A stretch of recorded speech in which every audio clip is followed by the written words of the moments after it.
Bismillahirrahmanirrahim. Assalamualaikum warahmatullahi wabarakatuh. Alhamdulillahirabbil alamin. Assalatu wassalamu ala Rasulillah. Segala puji kehadirat Allah Subhanahu wa taala, Tuhan semesta alam serta pencipta langit dan bumi. Dan juga salawat untuk Nabi besar Muhammad sallallahu alaihi wasallam sebagai bentuk cinta dan penghormatan kita kepada beliau. Pada kesempatan kali ini, kita akan melanjutkan lagi pembahasan tentang buku Sirah Nabawiyah. Ada beberapa faktor yang mengukuhkan kesabaran dan keteguhan hati kaum muslimin dalam menghadapi tekanan, penderitaan, dan siksaan. Untuk faktor yang pertama, itu keimanan kepada Allah Subhanahu wa Ta'ala. Keimanan yang teguh kepada Allah dan pengenalan yang mendalam terhadapnya memperkuat keteguhan hati mereka. Mereka menyadari bahwa kesulitan di dunia hanyalah sementara dan pahala akhirat jauh lebih besar. Untuk faktor yang kedua, kepemimpinan Rasulullah Shallallahu Alaihi Wasallam.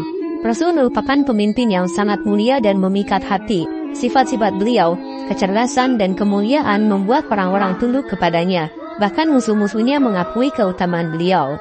Untuk faktor yang ketiga, yaitu rasa tanggung jawab. Para sahabat menyadari tanggung jawab besar yang mereka emban sebagai pembawa risalah Islam. Mereka tahu bahwa mengabaikan tanggung jawab itu akan berdampak buruk bagi masa depan umat manusia. Untuk faktor yang keempat, keimanan pada hari akhir. Keyakinan akan hari kiamat dan pertanggungjawaban di akhirat memperkuat ketabahan mereka. Mereka menyadari bahwa pahala dan siksaan di akhirat jauh lebih besar dari apapun yang mereka alami di dunia. Untuk faktor yang kelima, Al-Quran. Jadi turunnya ayat-ayat Al-Quran itu memberikan kabar gembira tentang kemenangan dan pertolongan Allah bagi kaum yang beriman. Ayat-ayat ini menguatkan iman dan ketabahan mereka dalam menghadapi cobaan. Untuk faktor yang keenam, datangnya kemenangan. Nah, harapan akan kemenangan dan pertolongan Allah memberi mereka semangat dan keteguhan hati.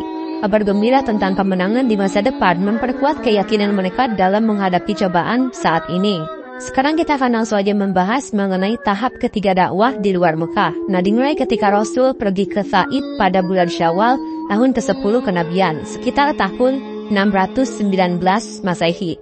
Rasulullah berjalan kaki sejauh 40 mil dengan Zaid bin Harithah. Namun di Taif, beliau menghadapi penolakan yang keras dari penduduk setempat. Bahkan diserang dengan batu dan dilecehkan secara verbal. Nah, meskipun begitu, beliau tetap bertahan dengan kesabaran dan keteguhan hati, mengajak penduduk Taif untuk memeluk Islam selama 10 hari. Meskipun tidak berhasil, kisah pahit ini mencerminkan pengorbanan dan ketabahan Rasulullah dalam menyebarkan ajaran Islam, meskipun dihadapi dengan penolakan dan kekerasan. Setelah itu, beliau kembali ke Mekah dengan bantuan perlindungan dari seorang pemimpin suku, menunjukkan tekadnya yang tak tergoyahkan dalam misi dakwahnya. Nah, di sini kita akan coba bahas mengenai penawaran dakwah kepada kabilah dan individu. Nah, itu juga menunjukkan kesungguhan Rasulullah dalam menyebarkan ajaran agama yang diterimanya. Di antara kabilah-kabilah yang ditawari Islam adalah Bani Khalb, Bani Hanifah, dan Bani Amir bin Syahar. Rasulullah mendatangi mereka secara langsung, menyampaikan seruan untuk kembali kepada Allah. Namun mayoritas dari mereka menolak ajakan tersebut. Nah, contohnya, ketika Rasulullah mendatangi Bani Khalb atau Bani Abdullah, beliau menyampaikan seruan Islam dengan mengatakan bahwa Allah telah menjadikan nama leluhur mereka dengan baik, tetapi mereka tetap aja menolak. Begitu juga dengan Bani Hanifah. Rasulullah berkunjung ke rumah-rumah mereka namun mendapatkan penolakan yang keras. Bahkan saat Rasul menawarkan Islam kepada Bani Amir, mereka menolak dengan menegaskan bahwa mereka tidak membutuhkan agama yang beliau ajarkan.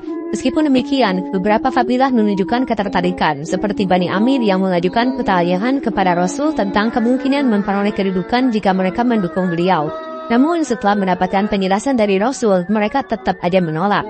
Nah, untuk tawaran yang kedua, itu kepada individu-individu, seperti Suwaid bin Samit, Ilyas bin Mu'adz, Abu Dar bin Al-Ghifari, terus ada Tufail bin Umar, dan Dimad bin Aldi. Nah, menunjukkan bahwa Rasul itu tidak hanya menyebarkan Islam kepada kelompok, tetapi juga secara pribadi kepada setiap individu yang bertemu dengannya. Nah, contohnya, Suwaid bin Samit itu seorang penyair yang cerdas dari Yathrib, menerima Islam setelah mendengarkan penjelasan Rasul dan membaca beberapa ayat Al-Quran. Begitu pula dengan Ilyas bin Mu'adz, seorang pemuda dari Yathrib yang mengakui kelebihan Islam dibandingkan agama mereka yang lain. Dia memilih Islam meskipun dikecam oleh rombongan Bani Aus yang ingin menghadapi Bani Khazraj. Terus Abu Dar Al-Ghifari dari pinggiran Yathrib juga menerima Islam setelah mendengarkan kabar tentang Rasulullah dari Suwaid bin Samit dan Ilyas bin Mu'adz. Dan dia memutuskan untuk pergi ke Mekah untuk menemui Rasul dan akhirnya masuk Islam setelah mendengarkan penjelasan beliau. Selanjutnya ada Tufail bin Umar, itu juga seorang penyair terpandang di kabilah Daus, juga menerima Islam setelah mendengarkan Rasulullah. Meskipun sebelumnya, setelah diberi peringatan oleh saudara-saudaranya di Mekah untuk tidak mendengarkan beliau.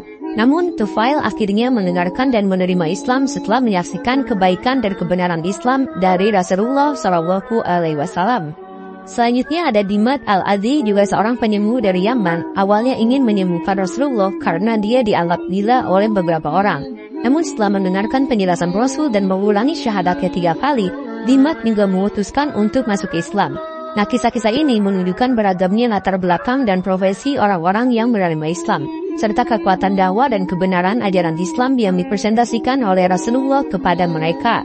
Di dalam buku ini, sudah kita rangkumkan juga ada 6 orang pemuda dari kabilah Khazraj yang bertemu dengan Rasulullah yang paling penting. Yang pertama, itu Asad bin Zurarah. Yang kedua, Auf bin Al-Harits. Yang ketiga, Rafi bin Malik. Yang keempat, Khutbah bin Amir. Yang kelima, Uqbah bin Amir. Yang keenam, Zabir bin Abdullah. Nah, para pemuda ini mendengarkan dari orang-orang Yahudi di Madinah tentang kedatangan seorang nabi pada zaman mereka. Yahudi Madinah menyatakan bahwa mereka akan mengikuti nabi tersebut untuk melawan kaum Khazraj seperti kaum Ad dan Iram. Rasulullah yang selalu berusaha mencari kesempatan untuk berdakwah, menemui mereka pada malam hari untuk menghindari gangguan dari kaum musyrikin Mekah. Beliau menjelaskan tentang Islam, membacakan ayat-ayat Al-Quran dan mengajak mereka kepada Allah Subhanahu wa Ta'ala. Setelah mendengar penjelasan Rasul, mereka segera mengenali kebenaran Islam dan menyatakan keislaman mereka. Mereka juga menyadari bahwa mengikuti seruan Rasulullah bisa menjadi solusi untuk menghentikan peperangan dan permusuhan yang terus berlangsung di antara kabilah-kabilah di Yatsrib. Mereka berjanji akan menyebarkan risalah Islam di Yatsrib dengan harapan bisa mendamaikan kabilah-kabilah yang berperang. Mereka berharap dengan menyatukan kaum mereka di bawah agama Islam, mereka akan mencapai perdamaian dan persatuan. Nah, setelah kembali ke Yatsrib, ke-6 pemuda ini menyebarkan berita tentang Islam, dan Rasulullah berhasil menanamkan benih Islam di hati penduduk Yatsrib. Ini mempersiapkan jalan bagi Rasulullah dan para sahabatnya ke Yatsrib, kemudian dikenal sebagai Madinah.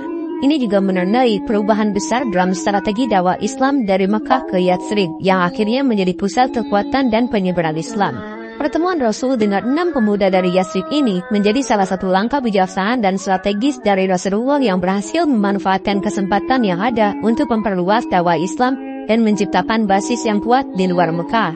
Terima kasih telah menyimak. Silahkan kirim dukungan kalian dengan klik tombol like, subscribe channel ini, dan bagikan juga ke teman-teman kalian. Semoga dengan memberikan itu kalian bisa mendapatkan pahala jariah dari video ini. Mohon maaf bila ada kesalahan. Wabillahi taufiq wal hidayah. Wassalamualaikum warahmatullahi wabarakatuh.